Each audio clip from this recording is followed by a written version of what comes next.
Welcome back. তো আজকে আমি তোমাদের সাথে শীতকালের মানে উইন্টারের বেসিক কিছু স্কিন কেয়ার, বেসিক কিছু টিপস শেয়ার করার জন্য এলাম। স্কিন মানে কিন্তু আমাদের ফেসকে বোঝালেই হবে না। স্কিন হচ্ছে আমাদের কিন্তু বডি পার্টসকেও বোঝানো হয়। তো চলো স্টার্ট করা যাক।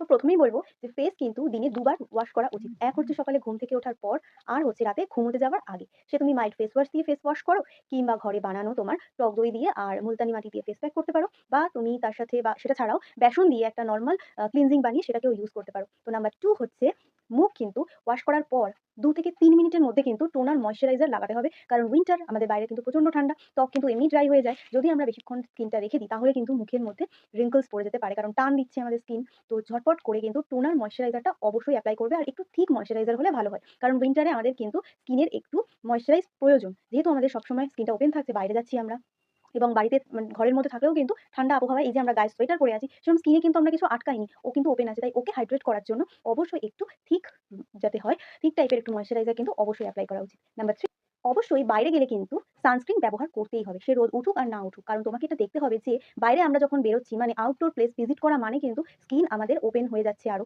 ওপেন পোরস কিন্তু হওয়ার চান্স থাকে, পিম্পলস হওয়ার চান্স থাকে। অনেক রকম সমস্যা থেকে বাঁচাতে পারে আমাদের সানস্ক্রিন। আর সানস্ক্রিন অবশ্যই SPF 30 এর উপরে কেনা উচিত। কারণ SPF 30 নিচে যদি কেনো সেটা আমাদের স্কিনে কিন্তু কোনো রকম ভাবে প্রোটেক্ট করে না। কারণ একটা সানস্ক্রিনের যে লেয়ারটা হয় সেটা আমাদের স্কিনে কিন্তু বসানোর জন্য অবশ্যই SPF 30 এর অ্যাভাব ব্যবহার করা উচিত। তো চলো সারাদিন সকাল থেকে রাত অবধি যতবার ঠোঁট শুকিয়ে যাবে চেষ্টা করবে লিপ বাম একটা সঙ্গে ক্যারি করার। কারণ লিপ বাম তোমার সবসময় কিন্তু ঠোঁটকে ময়েশ্চারাইজ রাখে। আর শরীরের মধ্যে ঠোঁট সবথেকে নরম জায়গা। তো সেখানে কিন্তু ক্ষয়ক্ষতি হওয়ার চান্স সবথেকে বেশি থাকে। শুকিয়ে গেলে ঠোঁট ফেটে যায়, রক্ত বেরিয়ে সেখান থেকে অনেক ঘাও হতে পারে। তাই সবসময় চেষ্টা করবে বাইরে বেরোলে অবশ্যই, বা বাড়িতে থাকলেও হয়তো ভাবছো বাড়িতে আছি আমার লাগছে না, কিন্তু বাড়িতে থাকো বা বাইরে যাও যেটাই করো না কেন, লিপ বাম সঙ্গে কিন্তু ক্যারি করবে। লিপ বাম যত পারবে সারাদিন ধরে কিন্তু এপ্লাই করবে।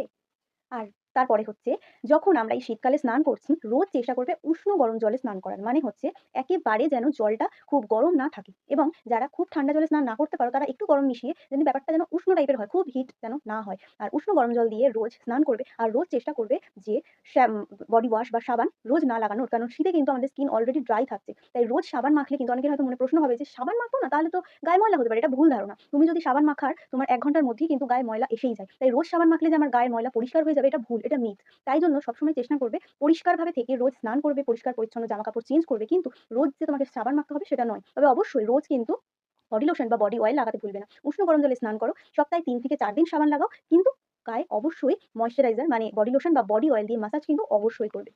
আর সবশেষে বলব, স্ক্রাব কিন্তু সপ্তাহে ১ দিন করে করতেই হবে। সেটা তোমার ফুল ফেসে হোক বা বডিতে হোক। স্ক্রাব কিন্তু সপ্তাহে ১ দিন করে মাস্ট। আর এমনি যেরকম বলে থাকি যে শীতে ফল সবজি আরো বেশি, বেশি করে খাও। ২ থেকে ৩ লিটার জল খাও আর স্কিনে গ্লো আনো, স্কিন হাইড্রেট করো। ব্যাস সিম্পল, বাইরের খাওয়াকে এভয়েড করো। তাহলেই তুমি সুস্থ থাকবে। তাহলে নো ডক্টর আর নো ট্যাবলেট। তো এই প্রেসক্রিপশনটা এখন চালাও।